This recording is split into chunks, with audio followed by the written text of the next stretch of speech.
Hi friends, welcome to my channel Ramu digital arts. మీరు చూస్తున్నారు 5.1 Astra kit. Okay, మీరు black panel total shining and matte, and ఇది master volume and encoder volume, ఇది subwoofer volume control, ఇది on off switch, కింద gold colour bottom bush చూడొచ్చు మీరు. Okay, internal ఎలా ఉందో కానీ చూపిస్తాను. కొత్త వాళ్ళు అయితే లైక్ చేయండి అండ్ కామెంట్ చేయండి, సబ్స్క్రైబ్ చేసుకోండి. ఓకే, చూద్దాం ఇంటర్నల్. లాంగ్ వ్యూ నుంచి చూస్తే నీట్గా కనిపిస్తుంది మీకు ప్రతి కాంపోనెంట్ చూడొచ్చు మీరు. First of all 24024 pure copper full HD transformer అనమాట, మీకు తెలిసి ఉంటుంది. మ్యాక్స్ వర్త్ తీసుకోవడం జరిగింది. ఇక్కడ షాంవా 10063 రెండు ఫిల్టర్స్ అండ్ 3 మెటల్ 3510. ఓకే, అన్ని ఒరిజినల్ కాంపోనెంట్స్ యూజ్ చేయడం జరిగింది. ఇది వచ్చేసి మన శక్తి train transfer audio board. Okay friends, చూడొచ్చు మీరు 10 ట్రాన్స్ఫర్ అనమాట. ఓకే, దాని ప్రక్కనే కూలింగ్ ఫ్యాన్ అయితే ఉంచడం జరిగింది. బక్ కన్వర్టర్ దానిపైన ఉంచడం జరిగింది. ఓకే, నాయిస్ రాకుండా ఉండటానికి. ఒకటి ఇక్కడ Kumar thunder mono 4 transfer use చేయడం జరిగింది సబ్వూఫర్ కోసం. ఓకే, దానికి జేబీఎల్ కానీ సోనీ కానీ పైనర్ కానీ ఏదైనా యూజ్ చేసుకోవచ్చు. వండర్ఫుల్గా అయితే బేస్ ఉంటుంది.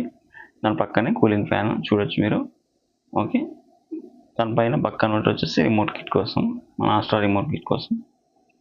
ఓకే, పక్కన సబ్ ఫ్రీ చూడొచ్చు మీరు. రెగ్యులర్గా యూజ్ చేస్తూ ఉంటాను ఈ సబ్ ఫ్రీ అనేది. ఓకే, తర్వాత నెక్స్ట్ 8 ఛానల్ మ్యాక్సిన్ అనమాట స్పీకర్ ప్రొటెక్షన్. మీరు పక్కనే రెగ్యులేటర్కి హీట్ సింక్ అయితే వేయడం జరిగింది. నీట్గా ఉంది, ఎక్కడ గలీజ్ అయితే లేదు. వైరింగ్ చూడొచ్చు. మెయిన్ చెప్పుకోవాల్సింది ఆస్ట్రా 8 వర్షన్ అండి, వర్షన్ 8.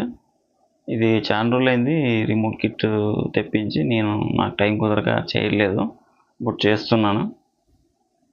ఓకే, బాగుంది. ఓకే, ఎలా ఉందో చూడండి, నీట్గా ఉంది.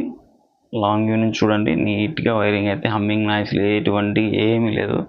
మీరు కావాలంటే నా షాప్ దగ్గరికి వచ్చి మీరు చెక్ చేసుకొని కావాలంటే తీసుకెళ్ళచ్చు. ఇది కావాలంటే ఇది రన్నింగ్లో ఉంచడం జరిగింది. ఓకే, బ్యాక్ సైడ్ చూడండి, front left, front right, surround left, surround right, centre subwoofer. Okay, తర్వాత రాము డిజిటల్ ఆడియోస్ గుంటకల్. కింద వచ్చేసి ఈ పిన్స్ అన్నీ డమ్మీ అనమాట, ఎందుకంటే హోల్స్ అలానే ఉంచకూడదు, ఒకవేళ చిన్న చిన్న ర్యాట్స్ లోపలికి వెళ్తాయి. ఓకే, తర్వాత ఇక్కడ చూడొచ్చు మీరు యాక్స్ 1, 2 అనమాట. ఇది వచ్చేసి డివిడీకి కానీ అండ్ కంప్యూటర్ కానీ ఇన్సర్ట్ చేసుకోవచ్చు. ఓకే, తర్వాత ఇది హెచ్డిఎంఐ టీవీకి కనెక్ట్ చేసుకోవచ్చు. ఏఆర్సి కేబుల్ అనమాట, ఆడియో రిటర్న్ ఛానల్. ఇది పక్కనే ఆప్టికల్ చూడొచ్చు మీరు. ఆప్టికల్ ఉంటే ఆప్టికల్ కనెక్ట్ చేసుకోవచ్చు. కోయాక్సిల్ 1, 2 కోయాక్సిల్ ఉంటే యూస్ చేసుకోవచ్చు. ఓకే, ఇలా బ్యాక్ సైడ్ ఇలా ఫిట్టింగ్ చేయడం అయితే నీట్గా ఫిట్ చేయడం జరిగింది. ఫ్రంట్ మీరు ఆన్ చేయడం జరిగింది. చూడండి, లుక్ ఇలా ఉంటుంది. రిమోట్ ఇలా ఉంటుంది అనమాట. బాగుంది, గుడ్ క్వాలిటీ. కొన్ని చిన్న మిస్సింగ్ ఒకటే దీనిలో, నాకు ప్రొలాజిక్ మిస్ అవుతున్నాను. ప్రొలాజిక్ ఒకటే కొద్దిగా డిసప్పాయింట్ చేస్తుంది తప్ప అంతా మిగతా అంతా ఎక్స్ట్రాడనరీగా ఉంటుంది. అవుట్పుట్ విషయంలో కానీ క్లారిటీ విషయంలో కానీ బాగుంటుంది, చాలా వండర్ఫుల్గా ఉంటుంది. ఓకే.